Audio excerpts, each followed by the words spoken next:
Hello and welcome to the Nickel Independent Film Podcast, a new podcast series from your friends here at the Nickel Independent Film Festival. I'm your host, Evan Shears, and before we launch into our first episode and our first guest, thought I would just quickly explain, what it is you're watching or listening to right now. This is a bi-weekly interview series with independent filmmakers from, Newfoundland, Labrador, rest of Canada, anywhere in the world really, about what inspires them, motivates them, keeps them returning to making independent films. We spoke with a lot of filmmakers during our festival this last July, and it was just such a pleasure, reaching out and speaking to all these people from around the world about their craft that we thought we would, start doing it all the time. Thank you so much for tuning in. If you're listening to this, you can head over to watch.eventive.org/Nickel Festival to see a video version of this podcast and also to watch some of the films by the filmmaker in question that we're speaking with. So for the week that the podcast is out, so in this case, if you're listening to this episode, in the week of October 7th to October 13th, you can go and see some of the films of Gerry Rogers for free. So we definitely encourage people to do that. They're incredible films. And if you're watching that right now, if you just are on the Eventive page and you're watching this, if you want to listen to this podcast, you can head over to your podcast app of choice, whether that's Spotify or Apple Podcasts or anything, and you should be able to find us there. So without further ado, I was so fortunate for this first episode to be able to speak with Gerry Rogers. Some of you might know Gerry originally as a politician. She was an MHA here in Newfoundland, Labrador for the NDP for a number of years.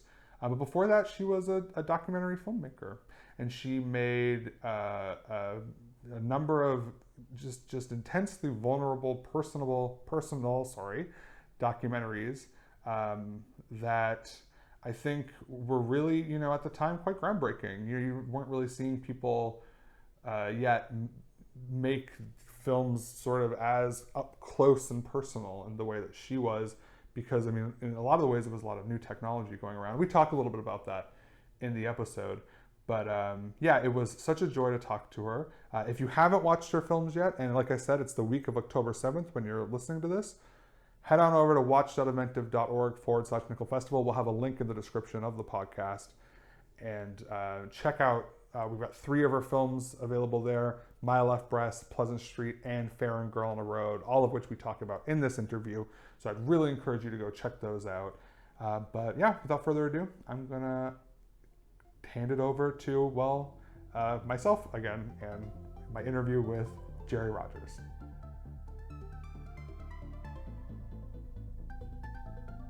So, do you drink decaf? No, sometimes I just don't drink a lot of coffee. Yeah. I will just occasionally,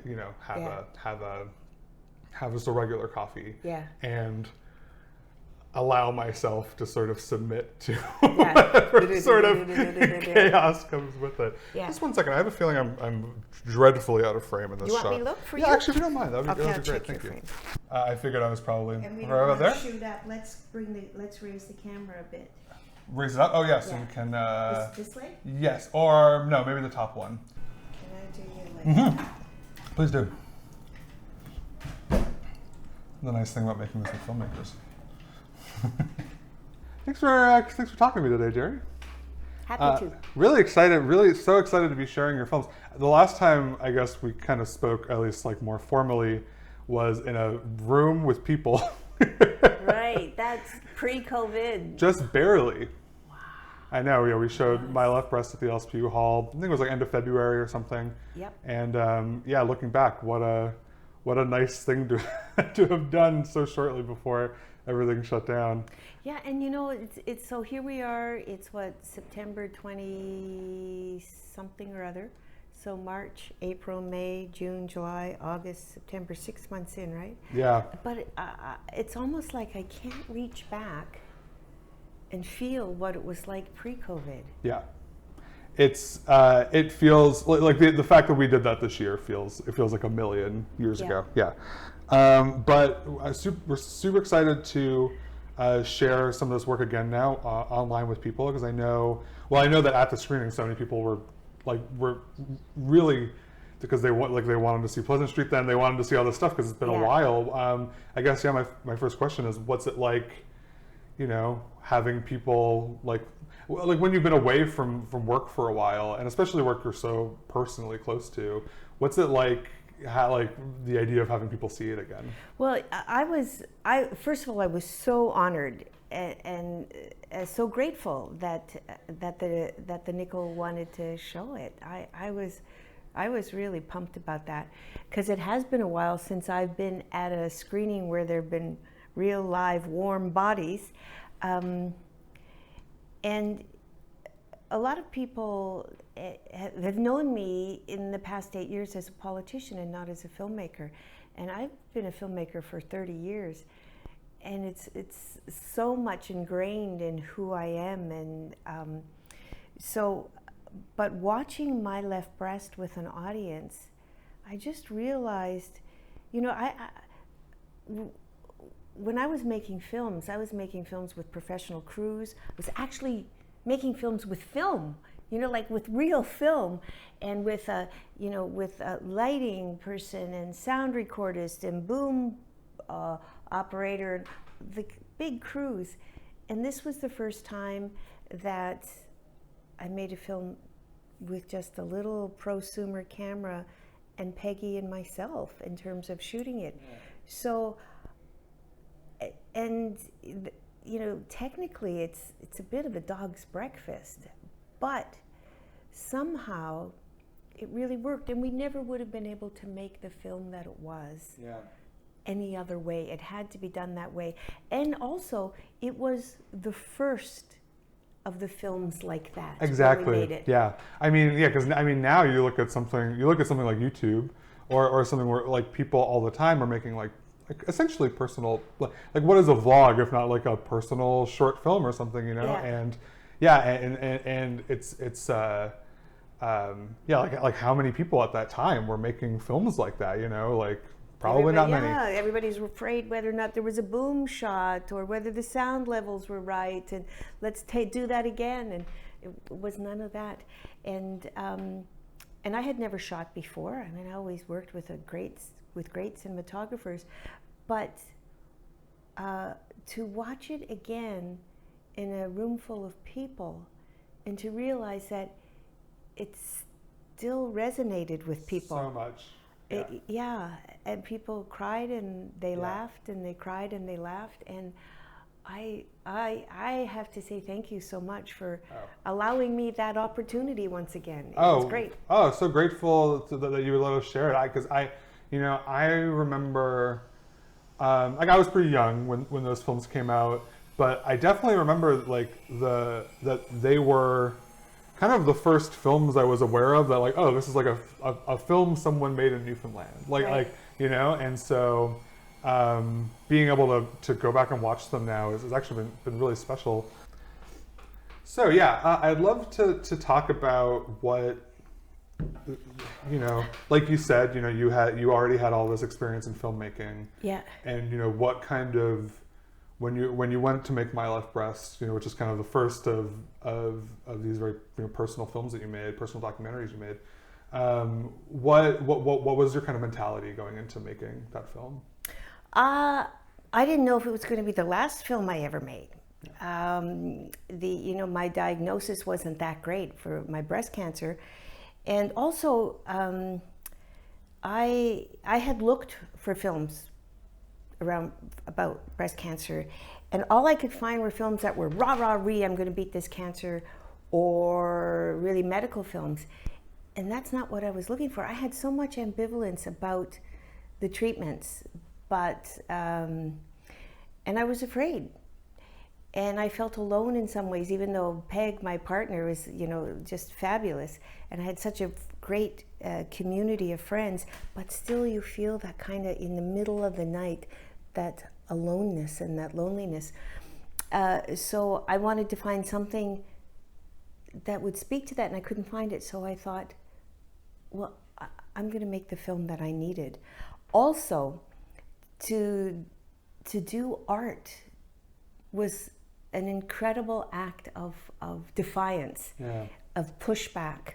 And Did it feel therapeutic? Like Oh, while yeah. making it, it was just like this outlet, I guess. Yeah. oh Yeah. yeah, absolutely. And you know, you have no. I realized going through. You know, I did 6 months of grueling chemo and then radiation after, and I had surgery prior to that. And I realized that no matter how much you pay for that ultra control hair gel, you have no control. You just have no control. And this was one way of having a little bit of control with what was happening in my life. And, you know, for me, documentaries are about taking people places where they might not have the opportunity to go. So it's to go to a new place. And this was a new place for me. And I wanted to take other people to that place as well, in a way that you couldn't go to on your own. Absolutely. Yeah. Yeah. Well, and then I mean, and then you provide like that similar outlet in the next film in Pleasant Street, yeah, which we talked about. We did the screening of My Left Breast earlier in the year, so I'd seen that earlier in the year, but and was very moved and affected by that. And then last night rewatched Pleasant Street, which I know I saw. I remember, especially rewatching it, I could remember a lot of it as I was going through it. But I remember watching it on CBC back when I was younger. But oh my God, that film is even thinking about it now, it's like so.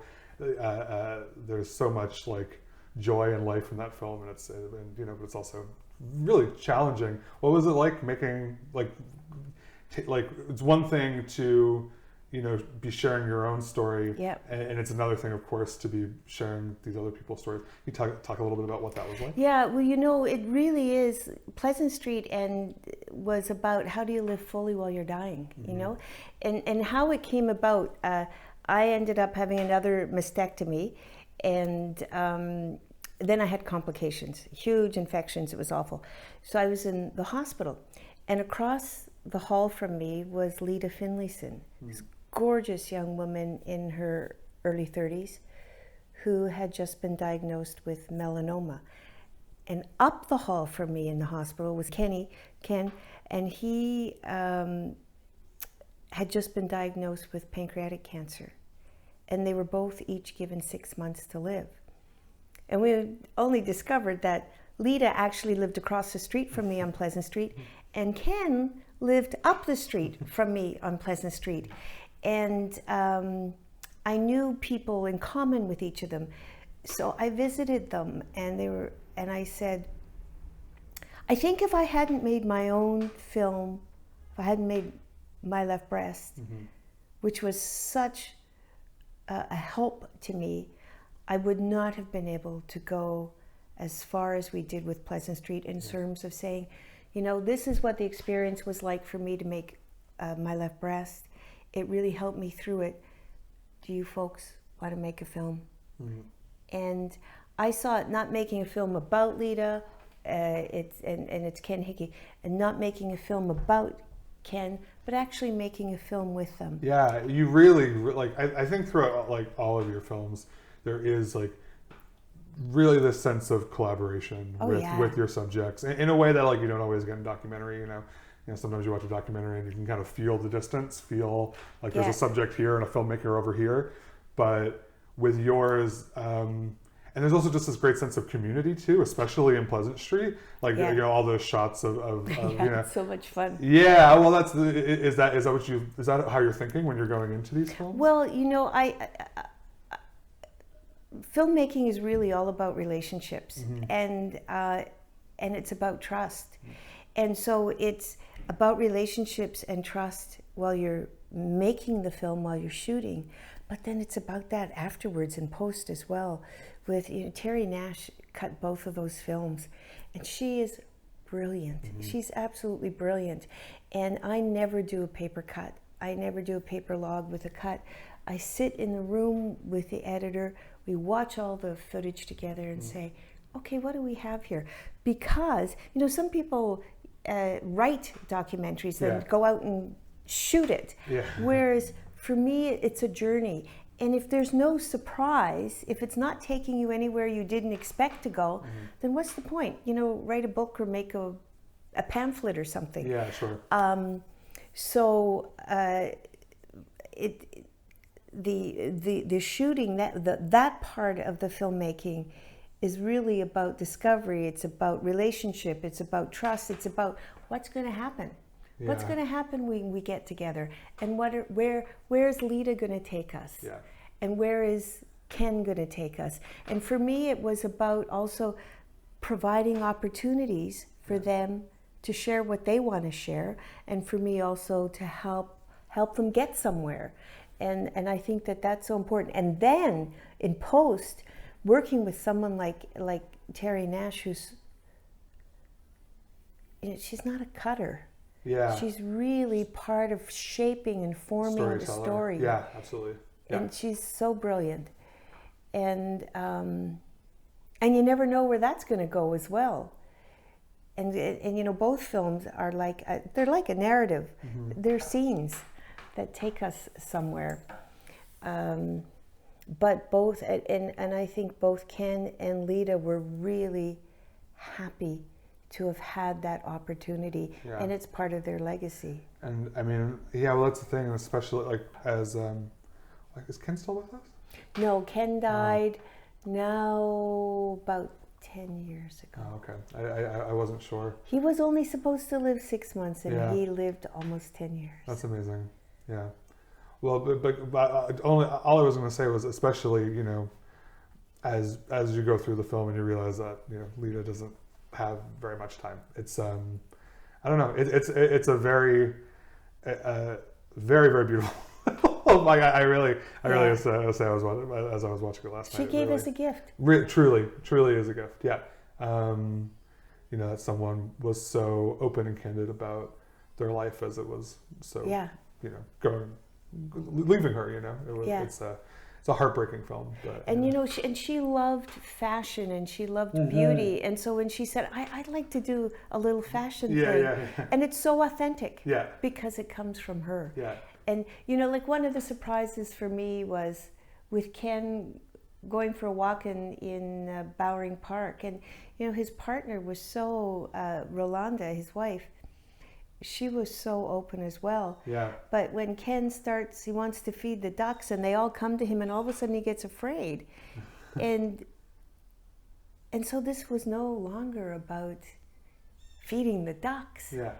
It was about how what he was going through with the cancer and his illness, how it made him feel so vulnerable. Yeah. And so those kinds of moments when you're making a documentary are gems. Yeah. Because they take you, it's not the duck feeding, it's into his heart.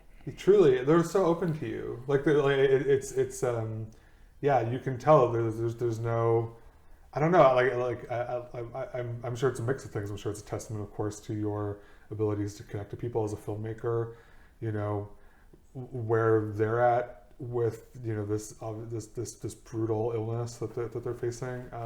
Yeah, it's a really incredible film. And I think, and especially with My Left Breast, you know, it's like, there's, I don't know if I've seen many stories about cancer that are as frank and heartbreaking as those films. But also very uplifting. Also, you know, very like, you laugh. Yes, they're really funny. Yeah. And so in reality, they're really not about cancer. They're about love and life, and like you say, community. Yes. Because both of them really involve a lot about community, and I think, you know, a lot of the films that I have done are about that. You know, our resilience when faced with some really tough stuff, and how does community express itself or support that? How do we change? You know, they're really like making a good film is a lot of work. Making a bad film is a lot of work. Unfortunately, making any kind of film is really a lot of work. It's going to be hard no matter what. Yeah. It's just it takes as much work to make a bad film as a good film. Yeah. But it's if it's not about, you know, how hokey it sounds, if it's not about changing our world or making our world a better place, Yeah, sure. Why do it? Yeah. You know, but I also very much support, you know, art for art's sake. But what is art for art's sake? I think art is always about taking us somewhere. Sometimes surprising us, or sometimes holding a mirror to our face, holding it up to us, and sometimes it's about challenging and poking, and like, how lucky are we to be able to do that? Like, how really lucky. I feel so fucking lucky. Well, and like, you know, going back to just like the technology alone, you know, like 10 years before, or maybe not 10 years, but 20 years or so before you made these films, it really would not have been, you wouldn't have been able to have had the access or anything the way that you did. Yeah. You know, which is like, I think, a testament to the, also just, you know, that people can share their stories so easily through this way. I did a film that was actually shot on 16 millimeter about Kathleen Shannon, who was the founder of Studio D at the Film Board. Studio D was the first publicly funded feminist filmmaking unit in the world. And so many great films came out of there, films that just really pushed the boundaries. And I did a film. They asked me, Kathleen had retired, and they asked me to make a film about Kathleen. And so she was living in the interior of BC, and so, you know, there was a sound recorder, a boom holder, a camera, a cinematographer, a camera assistant, and it was all women. And at one point, a sound recordist asked Kathleen a question, and she ended up in the shot. People saying, "Oh, you can't do that. You can't." And I thought, this is perfectly wonderful. Yeah. And let's make sure she's in the shot, because we're talking about women in filmmaking. Let's take down this artifice of that there's no one behind, you know? And I remember, you know, the criticism about that, and I thought, oh, this totally makes sense. Yeah. It just makes sense. And to be able to be open to breaking the rules, because a lot of us didn't make the rules, particularly women, and you know, feminists. And is there a, you know, always, is there a different way of making films? Do we have a different gaze as women? Do we have a different gaze? What interested you in filmmaking initially? What brought you to filmmaking in the first place? Yeah, well, I love stories, and I'm really curious, really curious. And I was working at the Women's Center here in St. John's. That would have been in the early 80s. And there was a crew from a CBC news program. Was it Man Alive? Maybe it was Man Alive, I don't know. And they wanted to do, they had a new program where they would go in and make a film in a, you know, sort of a film for CBC for this program, Man Alive, in different communities across the country. So they contacted us, and the issue that we wanted to address was the fact that women who are on income support, if they had a boyfriend, there would be inspectors going around looking in their closets to see if there was men's clothing in that. And then they would cut them off from income support, from welfare it was called at the time. And so that's the show that we wanted, the issue that we wanted covered in this show. And I thought, you know what? We should be doing this. Not some crew full of guys from Toronto. And there were no women in film at the time in Newfoundland and Labrador, except Anne McLeod, who was doing great animation, but really there were no women actually making films. And then a film from the Studio D called Not a Love Story was going across the country. And it's at a time when the Film Board would show films in community halls and church basements on 16 millimeter. And so Kathleen Shannon, who was executive director of Studio D, came with Not a Love Story. And because I was working at the Women's Center, I arranged all the community screenings and the media, etc. And I started talking to her about issues. Like it was at a time before the issue of child sexual abuse or domestic violence was out there in the public agenda. It was denied. It was covered all the time. I mean, now you can't open a TV or a radio or a newspaper without seeing something. But then nobody talked about it, and women would come to the Women's Center looking for help and feeling so alone. So I started talking to her about some of those issues, saying, we need to be making films about this stuff, and that women from Newfoundland need to be. And so a few months later, she contacted me and gave me a job. She made me an offer I neither could understand nor refuse. So I packed up one bag and moved to Montreal and worked at Studio D, had no background in film, no technical background. And then I was a program producer of the Federal Women's Film Program, which was a national program that was a training and production and distribution program for women in film. And that's how I started. But I was itching to tell stories. Yeah. Do you think those same impulses led you to politics eventually as well? You know what? It's funny because when I first went door to door when I ran, well, you know, I was kind of pissed off with what was happening with the province, and I knew that I didn't see myself there in terms of I'm out lesbian, you know, middle-aged woman, almost a middle-aged woman at the time, a feminist. I didn't see myself in that House of Assembly, and I thought, our House of Assembly has to be reflective of who we are as a province. So I got really pissed off. So going door to door, I went on my 55th birthday, was the first day I went door to door. And when you think of it, it was like making a documentary film.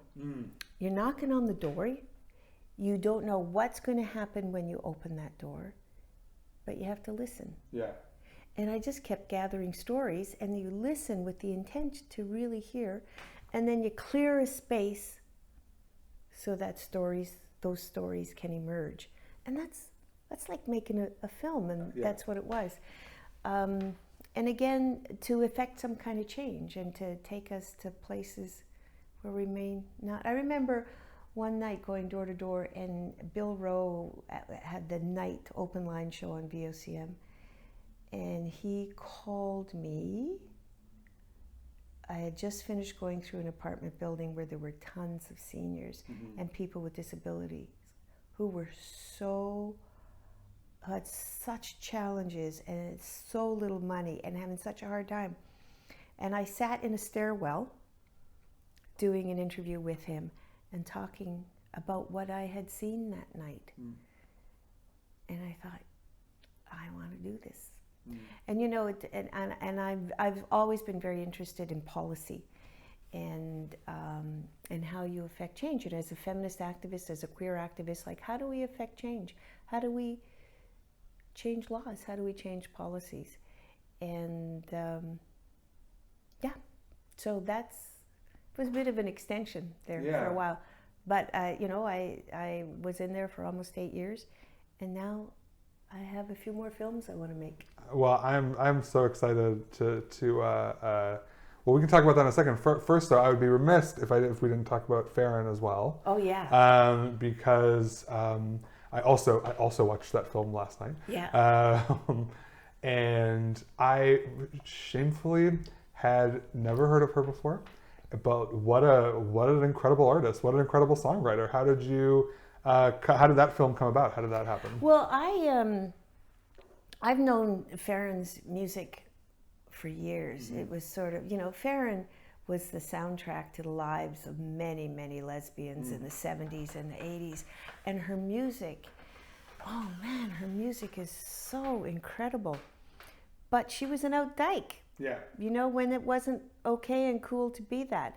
And she did have a major, she had a deal with, was it Warner? I can't remember now which label it was. Might have been. And she was really good. Wow, what a singer-songwriter. She was like our Ron Hines.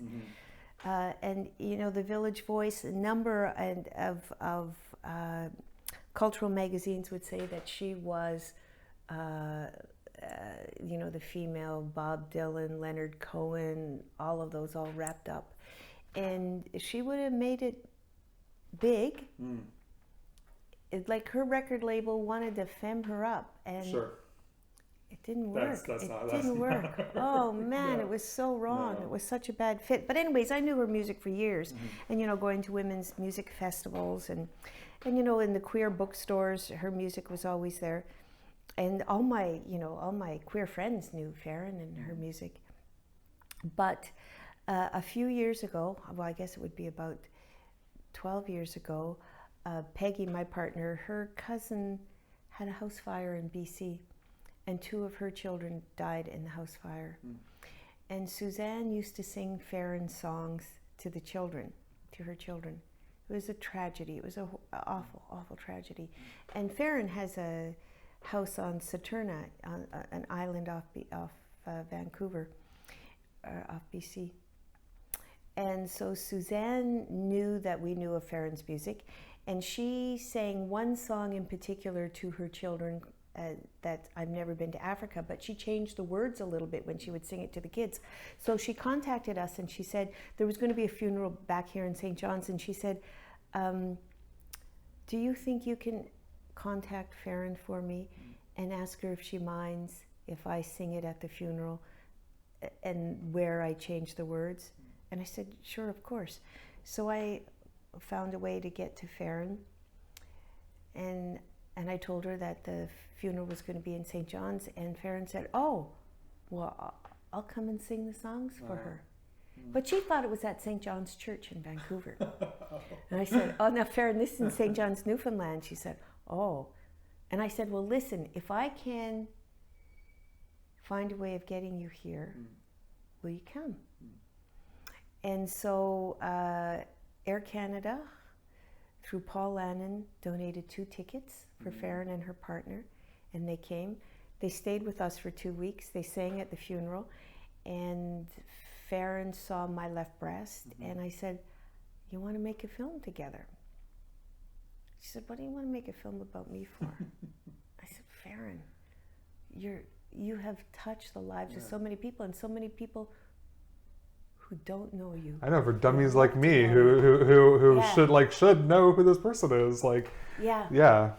So we did. And you know, I was going to, I interviewed Jane Siberry, I interviewed Mary Gaucher, I interviewed a number of people to talk about Farron, and then you know what I thought? Nah, just Farron. Yeah. Just Farron. Yeah. Just Farron. And that's what it is. And you know, it was Peg and I with one camera. Yeah. One camera. We did a concert show, and then when we were in Vancouver, though, we 2 people volunteered and did some shooting. But I don't know how the hell we did that with just one camera. These future projects you got coming up, you think you're gonna have Peg on camera behind the camera again? I don't know, maybe, but what I'm looking at is a film called Me, Mom, Peg, and Morgenthaler. Okay. And when Peg and I got together almost 30 years ago now, holy shit. You know, I never ever thought I'd have any kind of long-term relationship, and I don't know if I ever wanted one. And we've been together now 30 years almost. 28 and a half. But when Peg and I got together, I was in Montreal and she was living here. I eventually moved back here, and Peg was running the Morgenthaler Clinic, the local abortion clinic, and my mom was president of Right to Life. Wow. So, you know, all my films really are about love and resilience. Not superheroes, but in their own way, though. Yeah. And so this is a film about love. Yeah. You know, so here's my mom, the president of Right to Life. Here's Peg Norman, the manager of the Morgenthaler Clinic. Peg calls me on a Saturday, Gerry, I just had to call the police on your mom because mom's out there protesting. And, you know, they grew to love each other and to somehow reach across all those chasms. And I was going to do that film, and and it's a narrative. And I was going to do it. Then I was diagnosed with breast cancer, so I had to put that on the shelf. And then I felt, you know what, abortion, it's the time has passed on that. And now I think the time has not passed. No. We're at a crossroads, and we're in dangerous times, and a lot of the rights that we have gained, our rights are never given to us. They're hard won. We work so hard for them, and we have to be vigilant. And we're at a place where we can lose ground. Even when we look at COVID and what has happened in the recession and how it's affected women, it's affected women so much more than men, and in such made women even more vulnerable again. So we have to, so that's what I'm looking at. And I'm not sure if it's a short, a limited series, or if it's a feature length. At first I thought, this is a feature film, and then I thought, you know what, maybe a short, like a limited series, like a 6 episode or something. I don't know. So I've been playing with it. Well, I can't wait for when it happens. And I just want to thank you again for sharing your time with us, sharing your films with us, these stories that we're talking about. They're so beautiful. So happy people will get to see them after a few years. To wrap up, though, I'm going to ask a question that I stole this from my coworker Sandy. Yeah. Thank you, Sandy. Which I'm going to end every episode with, what's your favorite film? Oh, you're not going to believe this. No, I'll believe anything. Moonstruck. Oh, Moonstruck's lovely. Love Moonstruck, but also I loved The Sound of Music, and before it became like the campy thing that it is, Peg and I, so this would be 30 years ago, we would reserve it at Video Inc. Here in the center town, and it would come in two double VHS, cassettes, yeah. And every Christmas Day we do it, and we knew all the words, right? That We knew sounds all the delightful. words, we knew all the songs, and that was over 30 years ago. Like a lot of people do that now, and then we bought our own DVD copies. But Moonstruck, I think Moonstruck is the perfect film. Yeah, great film, great answer. So if anyone's at home watching your films on our website, when they're done, they should go watch Moonstruck somewhere. I don't know if it's available. Yeah, So I always say watch it with someone you love. Yeah, yeah, for sure. Well, thank you so much, Gerry. Really appreciate your time today. Thank you, and I can't wait to see your work. Oh, Yeah. one day. Okay, thanks, Gerry. Thank you so much, Gerry, for the interview. It was such a privilege to be able to speak with you. Like I kind of said in the interview, I remember seeing some of Gerry's films on TV when I was younger, and it really kind of blowing my mind that someone could, make a film in that way.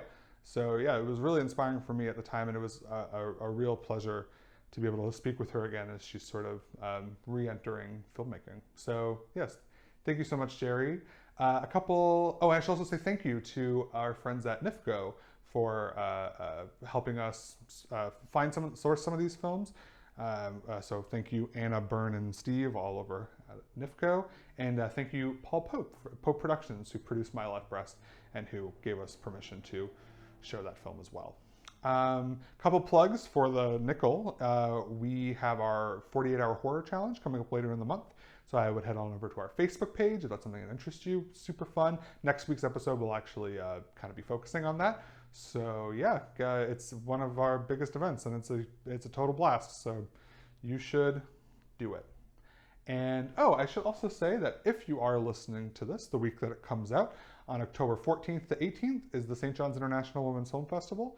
An incredible festival, great films, great panels, always just top notch. So I'm sure this festival, which I think is mostly, with some exceptions, mostly online this year, will be no exception. I'm sure it's gonna be fabulous. So I would strongly encourage all of our listeners and viewers to go check that out. But yeah, with that, thank you so much for tuning into our first episode. Really excited about this project, and we will see you next week at the movies. I can't really, that's Roger Ebert. I'll think of a better sting for next week. Thanks, everybody.